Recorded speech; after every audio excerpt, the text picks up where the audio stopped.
One city, multiple arts events, two very different positions on festival funding. Alongside the Fringe Fund, this weekend the Edinburgh Book Festival begins. Edinburgh Book Festival, you wouldn't burn books, so why are you burning the planet? Drop Bailey Gifford. But after this happened on stage at the literary event last year, it ended its sponsorship with investment management firm Bailey Gifford in response to protests to the firm's links to Israel and fossil fuel companies. While the Fringe, on the other hand, hasn't. In interviews, its CEO, Shona McCarthy, saying arts organisers feel a brokenness right now, expected to be the most values-driven organisations on the planet, while struggling financially. For Mark Thomas, that's no excuse. Do you think the Fringe were wrong to accept Bailey Gifford's money then? I know Shona McCarthy, and I like her. She said that there's no such thing as clean money. Well, if that's the case, why haven't you got vape companies sponsoring kids' shows? Why haven't you got Putin involved? Why haven't you got money coming in from Colombian cartels? From Barclays suspending its ties to music festivals in response to band boycotts over their links to arms companies, to Bailey Gifford boycotts responsible for 9 literary festivals and 3 art galleries no longer receiving money.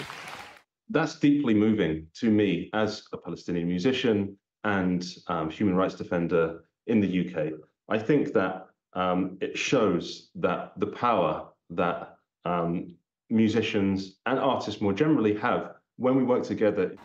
Campaigners argue it's not about tearing down the arts, but building them up. Critics don't agree.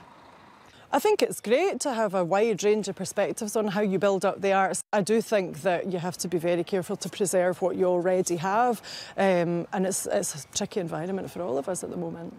Bailey Gifford has said just 2% of its clients' money is invested in companies with links to fossil fuels, compared to the market average of 11%. It's also said assertions it has significant amounts of money in the occupied Palestinian territories is offensively misleading. Some say activists are going after the wrong targets. If you then force a boycott, these literary festivals go to the wall. How does that help anyone?